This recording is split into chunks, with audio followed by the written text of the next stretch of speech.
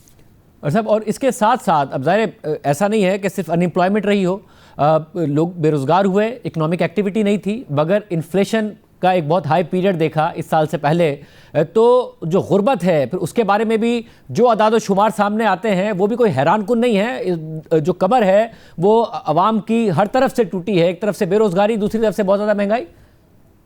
جی، اور آپ شاذیب صاحب دیکھیں کہ ایک چیز جو بظاہر اچھی لگتی ہے کہ 24,000 روپے جو ایوریج تنخواہ تھی 2021-22 میں، اس سے بڑھ کے اب ایوریج تنخواہ جو ہے وہ 35,000 ہو گئی۔ تو ایک لحاظ سے آپ دیکھا جائے تو 11,000 روپے، تقریباً 40% جو ہے وہ ان کی تنخواہیں بڑھی ہیں، یا شاید 38,000 ہو گئی ہے، 14,000 روپے تنخواہیں بڑھی ہیں ان کی، ہمارے ایوریج ورکر کی۔ لیکن اگر آپ اس کو اس انفلیشن کے پس منظر میں دیکھیں جس میں 12%، 20%، 24% اور اس بار 5% انفلیشن ہے، تو پتہ چلتی ہے کہ تنخواہ بھی کم ہو گئی ہے، کہ آج سے 2021 میں جو 37,000 روپے 21,000 روپے کما رہا تھا وہ زیادہ اس کی قوت خرید تھی بنسبت اس کے جو آج 38,000 خرید رہا ہے۔ سو جو نوکری والے لوگ ہیں جن کے پاس نوکریاں ہیں، ان کے لیے بھی اپنی روزانہ کی اخراجات پورے کرنا مشکل ہو جاتی ہے، اور ظاہر ہے کہ جن کو نوکری نہیں مل رہی، 7.1 تو آفیشیل اسٹیٹسٹک ہے ان امپلائمنٹ کی، جن کو نوکری نہیں مل رہی وہ تو بہت زیادہ قرضے میں ڈوب چکے ہیں اور تکلیف میں ہیں۔ اور سر مگر پھر آگے کے لیے کوئی امید کیا نظر آتی ہے؟ جب ظاہر اس سال تو تقریباً 3.5% کی شرح نمو کی بات کی جا رہی ہے، GDP گروتھ کی، اگلے سال 4% کی، مگر وزیر خزانہ کہیں نہ کہیں کہتے ہیں کہ درمیانی مدت میں ہم 6 سے 7% کی گروتھ کی طرف بھی جا سکتے ہیں۔ اس کے اشارے آپ کو نظر آ رہے ہیں؟ کیونکہ ظاہر جو پاکستان کی پاپولیشن گروتھ ہے، جو امپلائمنٹ ایج میں یوتھ داخل ہو رہی ہے، ان کے لیے 6 سے 7% کی ترقی بڑی اہم ہے۔ کیا یہ امید رکھی جا سکتی ہے؟ دیکھیے شاذیب، آج سے 10 سال پہلے تقریباً ہمارے 25 لاکھ لوگ ہر سال لیبر فورس میں شامل ہوتے تھے، اب 35 لاکھ لوگ لیبر فورس میں شامل ہوتے ہیں، جس میں کوئی ریڑھی نکال لیتا ہے، اگر کوئی چھولے بیچنا رکھتا ہے تو اس کو ان امپلائمنٹ میں نہیں گنتے، کوئی کبھی دیہڑی دار ہوتا ہے اس کو بھی ان امپلائمنٹ میں نہیں گنتے، اس کو گگ ورکرز میں اب یہ ڈالتے ہیں۔ تو ہم ظاہر ہے کہ یہ چاہتے ہیں کہ آگے بڑھے۔ اب یہ 6% کی گروتھ کا مطلب یہ ہے کہ ہم نے آج سے کچھ 15 سال پہلے پلاننگ ڈویژن نے کہا تھا کہ اگر 6% گروتھ ہوگی تو سارے لوگ جو ہمارے جو امپلائمنٹ اس میں آ رہے ہیں، جو لیبر فورس میں آتے ہیں ہر سال، ہم ان کو ایبزارب کر سکیں گے۔ اب جو لیبر فورس میں بچے آ رہے ہیں وہ 35 لاکھ ہو گئے، 25 لاکھ سے بڑھ کے 35 لاکھ ہو رہے ہیں، آگے آنے والے سالوں میں وہ شاید 40 لاکھ 45 لاکھ ہو جائیں گے۔ تو ہم کو سبسٹینشل گروتھ چاہیے، لیکن اب جیسا ہم نے آپ کے پچھلے شو میں آپ نے اور میں نے بات کی تھی کہ جہاں پہ امپورٹ بڑھ رہی ہے، 17% امپورٹ پہلے 4 مہینے میں بڑھی ہے، گڈس کی امپورٹ ہماری 4% سے کم ہوئی ہے، تو ہم کو نہ تو کہ بوم نظر آ رہا ہے جس کے بعد بسٹ ہو، بلکہ ہم کو لگ رہا ہے کہ شاید مسائل بڑھ جائیں۔ روپیہ آلریڈی لوگ کہتے ہیں کہ 2021 کے 2011 کے تناسب سے تھوڑا سا 4% بڑھا ہوا ہے، جس کو وہ کہتے ہیں ریئر کہتے ہیں۔ تو آلریڈی ایسا لگ رہا ہے کہ گروتھ تو نہیں آئے گی، لیکن کوئی اگر تھوڑی سی بھی ایکسپینشن ہو جاتی ہے اکانومی میں تو واپس سے ہم تکلیف میں پھنس جائیں. تو 6% کا تو کوئی دور دور تک آثار نہیں آ رہا نظر, جب تک کہ کوئی اسٹرکچرل چینجز نہ کیے جائیں, جو کہ اب تک حکومت نے کوئی اپنا اسٹرکچرل چینجز کے بارے میں کوئی پیش رفت نہیں کی. مگر جو ظاہر ٹریڈ ڈیفیسٹ میں اضافہ ہوا ہے, ہم نے $3 ارب سے اب اوپر کا ڈیفیسٹ دیکھ رہے ہیں. اکتوبر میں بہت زیادہ ہائی ڈیفیسٹ آیا, بٹ یہ جو نمبرز ہیں یہ آپ سمجھتے ہیں کہ کیونکہ ریمیٹنسز ہائر سائڈ پر ہیں کہ یہ کم از کم ایک سسٹینیبل نمبر ہے کہ $6 ارب کی امپورٹ ہو اور $3 ارب کا اگر ٹریڈ ڈیفیسٹ ہو تو وہ ریمیٹنسز سے ہم ایک چھوٹے کرنٹ اکاؤنٹ ڈیفیسٹ کے ساتھ یہ سسٹین کر سکتے ہیں؟ گروتھ کے بغیر ہم سسٹین کر سکتے ہیں شاید, کیونکہ شاید ہم نے یہ فیصلہ کر لیا ہے کہ ہم گروتھ کے بغیر رہیں گے. لیکن جو کرنے کے کام ہیں, مثال کے طور پہ NFC ایوارڈ کے اندر صوبوں کو شیئر کو کم کرنا, ٹیکس ریٹس کو کم کرنا, حکومت کے وفاق کی حکومت کے اخراجات کم کرنا, پرائیویٹائزیشن کرنا, حکومت کے اندر جو نفری ہے اس کو کم کرنا, بجلی کے ریٹس کم کرنا, بجلی کے اندر نجکاری کرنا, جو کرنے کے کام ہیں وہ ہم نہیں کرتے. ٹیکس ریٹس کو ہم پھیلانے کی بات کر رہے ہیں. آپ دیکھیں ہم نے پھر ایگریکلچر ٹیکس جو ہے وہ مؤخر کر دیا.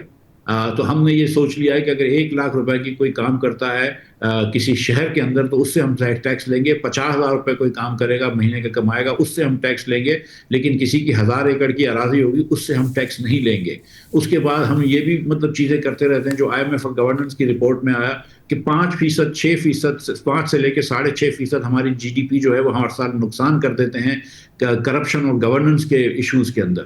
تو ہم نے جب تک وہ چیزوں کو ٹیکل نہیں کرنا ہے ہم کیسے اس طرح گروتھ کی طرف جا سکتے ہیں؟ تو مجھے نہیں لگ رہا کہ ہم گروتھ کی طرف جانے کے لیے بالکل تیار ہیں. صاحب میں اس پہ آپ کا کامنٹ بھی چاہوں گا کہ جو IMF کہتا ہے کہ پاکستان تقریباً 6.5% جو اپنا GDP ہے وہ ضائع کرتا ہے کرپشن اور جو ایلیٹ کیپچر ہے وہ بھی جو ہے گروتھ میں رکاوٹ بنتا ہے. کیونکہ آپ وزیر خزانہ رہے ہیں, آپ نے نظام دیکھا ہے, یہ کس طریقے سے جو ہے یہ نقصان ہوتا ہے یہ اور کس طریقے سے اس نقصان سے بچا جا سکتا ہے؟ کیونکہ متعدد حکومتیں یہ دعوے کر چکی کہ کرپشن کم ہوگی, کرپشن کو ختم کیا جائے گا, نظام کو بہتر کیا جائے گا, گورننس کو بہتر کیا جاتا ہے, ہوتا نہیں ہے. یہ کس طریقے سے 6.5% کیونکہ بہت بڑا نمبر ہے پاکستان ہٹ ہوتی ہے پاکستان کی اکانومی سے؟ میں آپ کو گورننس کے فیلیئرز کے اور ایگزامپلس دے دیتا ہوں جس سے کہ ہمیں شاید سمجھ میں آ جاتی ہے. دیکھیں ہم ایک گورننس فیلیئر تھا کہ ہم IPPs لگاتے تھے لیکن ہم ان کی بڈنگ نہیں کرواتے تھے. لہٰذا ہم ان ریٹ پہ لگاتے تھے جو نیپرا لگاتی تھی, جو نیپرا کا بیوروکریٹ ریٹ لے سکتا ہے. ہم ان ریٹ پہ نہیں لگاتے تھے. جو ڈسکوری ہوتی ہے پرائس ڈسکوری وہ ہم نہیں کرتے تھے. تو ہم نے مہنگے ریٹ لگا لیے, ہم نے مہنگے داموں پہ بجلی لگا لی. اس کے بعد دوسری ہم نے یہ چیز کی کہ ہم نے ہر پروجیکٹ کو دیکھا اس کی اس پہ, لیکن ہم نے کبھی بھی گورننس کے اندر یہ فیلئر تھا کہ ہم نے کبھی اس کو اوور آل نہیں دیکھا کہ یار اگر ہم اتنے سارے پاور پلانٹس لگا لیں گے اور ان کی ڈالر میں پیمنٹس کریں گے تو ڈالر کہاں سے آئے گا. سو ہم نے ڈالرز میں غلطی کر دی, ہم نے اس کی پرائسنگ میں غلطی کر دی کہ ہم اس کی پرائسنگ کس طرح کریں گے. یہ ایک قسم کا گورننس فیلئر ہے. ہم فرٹیلائزر کو سستی گیس دیتے ہیں, فرٹیلائزر کمپنیوں کو سستی گیس دیتے ہیں تاکہ وہ کسان کو سستی کھاد دیں. بڑا آسان ہو جاتا ہے کہ ہم کسان کو ایک پیکٹ کے اندر جو ہے وہ 500 روپے کا وہ ڈال دیں کہ واؤچر, اور اس کو بولیں کہ بھائی ایک شناختی کارڈ پہ 12 واؤچر مل سکتے ہیں, 24 واؤچر مل سکتے ہیں, تو چھوٹے کسانوں کو وہ سبسڈی مل جائے. ہم وہ نہیں کرتے, ہم فرٹیلائزر کمپنیوں کو دیتے ہیں. اور ہم نے دیکھا ہے کہ گیس کی قیمت ساتھ بھی ایک جیسی بھی رہتی ہے تو فرٹیلائزر کی جو ہے وہ پروفٹس بڑھ جاتے ہیں, فرٹیلائزر کی قیمت بڑھ جاتی ہے. جب فرٹیلائزر کی اتنی قیمت بڑھ گئی تو آپ نے دیکھا کہ یہ گورننس فیلئر ہوا اور کراپ آپ کے سارے میجر کراپ کم ہو گئے. ہم نے یہ دیکھا ہے مثال کے طور پر کہ حکومت نے وعدہ کیا کہ ہم 4,000 روپے کے گندم خریدیں گے, پھر نہیں خریدا. اس سال IMF نے کہا تھا نہیں خریدو, تو اس سال انہوں نے کوئی رسیٹس کا کام نہیں کیا کہ جس سے فارمرز کو اس وقت پیسے مل جائیں. تو بیچ کے لوگوں نے تو بہت پیسے کما لیے, اپنے آرتیوں نے یا اسٹاکسٹ نے یا انویسٹرز نے, فارمرز ڈوب کے مر گئے. ہم نے پھر چینی میں دیکھا ہے, وہ تو گورننس سے آگے نکل کے کرپشن کی طرف چلے گئے کہ ہم نے وہ کمیٹی چینج کی, کمیٹی کے چیئرمین چینج کیے, ایک نئے چیئرمین لگائے, ہم نے وہ ایکسپورٹ کروا دی چینی. اس کے بعد پھر امپورٹ کی, مہنگی امپورٹ کی. جو GCP نے سستا ٹینڈر منع کر دیا, مہنگا ٹینڈر لے لیا, مارکیٹ سے مہنگا لے لیا, اور ہم اب وہ چینی جو ہے وہ زبردستی انڈسٹریلسٹ کو بیچ رہے ہیں. سو مطلب دیر آر, اینڈ میں ریئل اسٹیٹ کے ایگزامپلز آپ کو دینا شروع کر دوں تو مطلب کہ جن لوگوں کے پاس 500 پلاٹ کی جگہ ہوتی ہے وہ 2500 فائلیں بیچ دیتے ہیں اور حکومت کچھ بھی نہیں کر رہی ہے.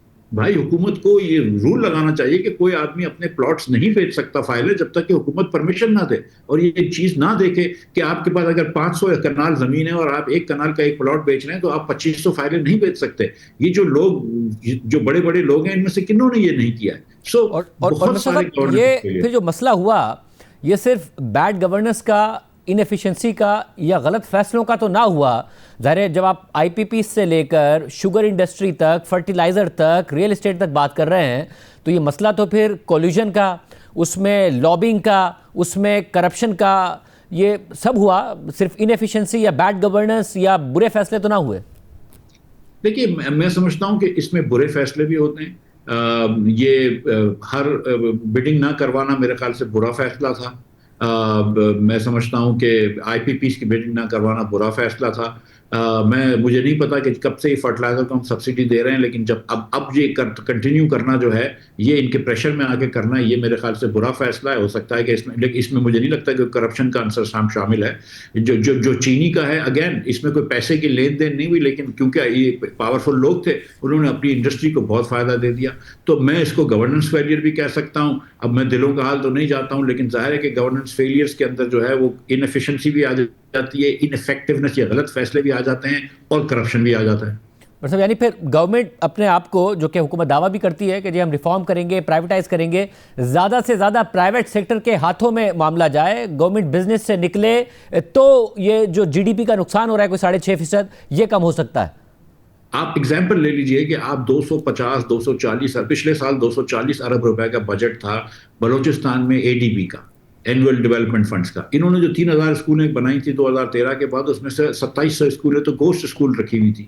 تو بھائی آپ جو پیسے لگا رہے ہیں وہ عوام تک تو نہیں جاتے. ہم یہاں پہ صوبوں کے اے ڈی بیز اور وفاق کا پی ایس ڈی پی ملا کر 3000 ارب روپیہ خرچ کر دیتے ہیں.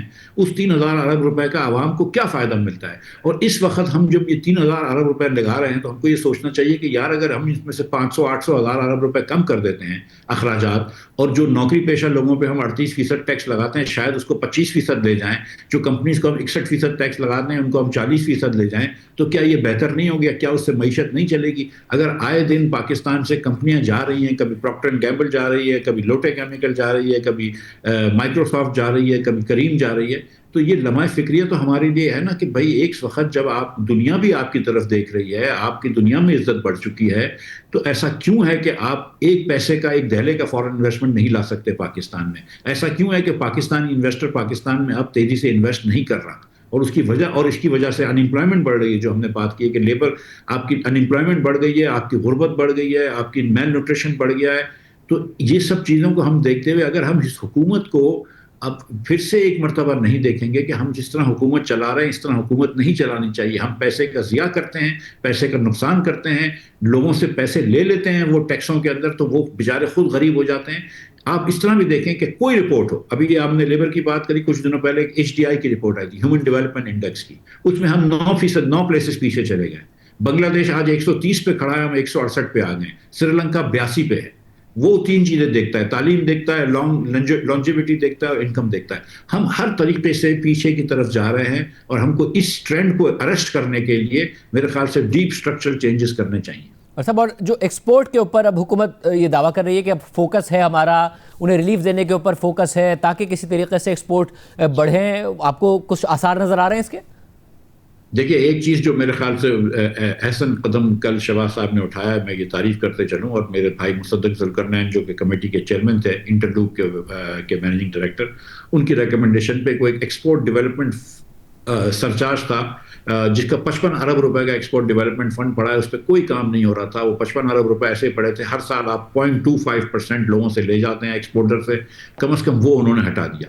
لیکن میں گزارش یہ کرتا ہوں کہ آپ کے پاس 5% ہوتا ہے ورکرز پروفٹ پارٹیسپیشن فنڈ، جو کہ ورکرز کو ملتا ہے، لیکن 2% ایک چیز ہوتی ہے ورکرز ویلفیئر فنڈ. آپ حکومت میں پوچھ لیں، کسی کو نہیں پتا کہ وہ کیا کرتے ہیں، لیکن وہ 2% جنرل فنڈ میں چلے جاتے ہیں. اسی طرح آپ اگر ٹیکس ریٹس کم نہیں کریں گے، سیلز ٹیکس کے ریٹ کم نہیں کریں گے، آپ دیگر چیزیں نہیں کریں گے، تو آپ کمپیٹ نہیں کر سکتے. آپ ایک طرف تو کہتے ہیں اپنی کمپنیوں کو کہ آپ چین سے کمپیٹ کریں، دوسری طرف آپ چین سے دگنی مہنگی بجلی دے رہے ہیں، دوسری طرف آپ چین سے دگنی مہنگی تگنی مہنگی گیس دے رہے ہیں، آپ کی زمین مہنگی ہے، آپ کے کاغذاتوں میں ڈیفیشنسی ہے.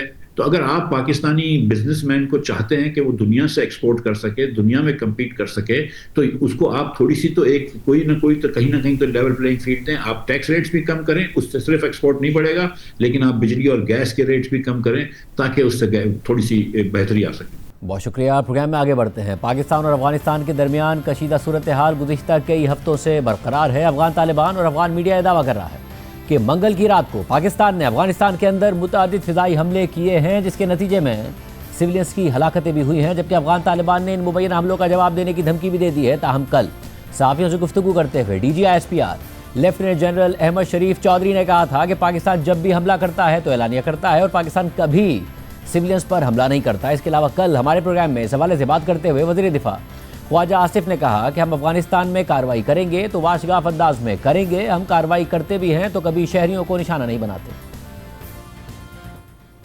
پاکستان کیا ڈینائی کر رہا ہے یا ان کے اس الزام کو صرف ڈینائی کر رہا ہے کہ سویلینس مارے گئے ہیں اس کارروائی میں؟ دونوں جو ہے چیزیں جو ہے نا وہ اس وقت نان ایگزسٹنٹ ہیں۔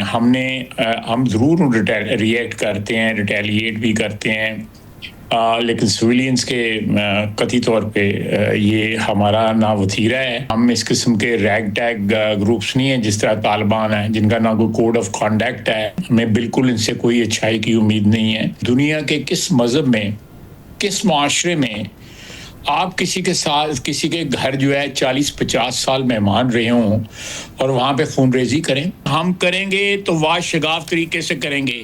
یہ شرعی جو لفظ استعمال انہوں نے کیا، مجھے اس پہ اعتراض ہے۔ کون سی شریعت ہے جس کے یہ ماننے والے ہیں؟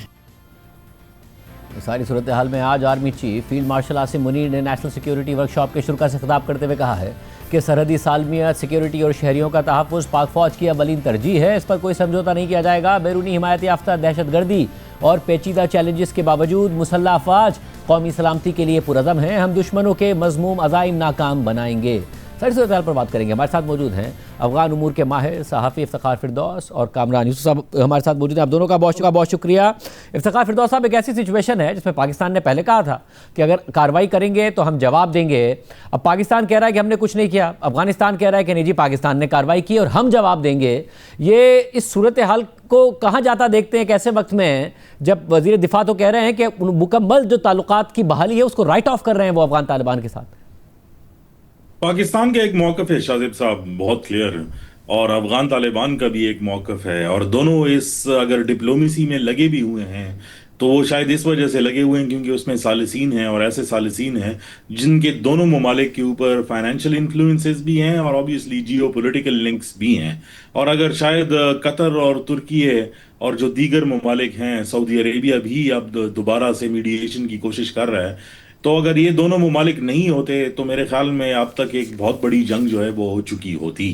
اور جو سٹرائکس کے حوالے سے جو ہے آپ بات کر رہے ہیں شاہ زیب صاحب، ریگارڈلیس آف دا فیکٹ کہ سٹرائکس ہوئے ہیں کہ نہیں ہوئے، جو کلیم آیا ہے اور پھر جس کو اس طرح جو ہے وہ ریجیکٹ کیا گیا ہے، یہ لارجر طور پر اسی طرف نشاندہی جو ہے وہ کر رہا ہے کہ تعلقات جو ہے ریسیٹ ہونے سے تو بحال ہوئے، لیکن اس میں ایک جو بارڈر ایریا کے اندر ڈائنامکس جو ہے اس ٹائم پر نظر آ رہی ہیں، اس میں ایک خطرناک حد تک ایک شدت کا اضافہ تو ہے ہی ہے، لیکن جو سب سے بڑی پرابلم ہوگی اور وہ صرف پاکستان اور افغانستان کے درمیان میں نہیں ہوگا بلکہ جو ممالک ہیں ریجنل اور گلوبل، ان سب کو پرابلم ہوگی، کیونکہ ہم دیکھ رہے ہیں کہ ان دونوں جو ممالک ہیں ان کے درمیان میں جو تعلقات خراب ہو رہے ہیں اس میں سب سے زیادہ جو عناصر جن کو فائدہ پہنچ رہا ہے وہ نان سٹیٹ ایکٹرز ہیں، اور جس طرح وہ اپنی جو ہے اس طرح نشو نما کر رہے ہیں اور جو اپنا پروپیگنڈا اس میں سب میں پھیلانے کی کوشش کر رہے ہیں، لگتا یہی ہے کہ خطہ جو ہے وہ مجموعی طور پر جو ہے it will be destabilized in the near future.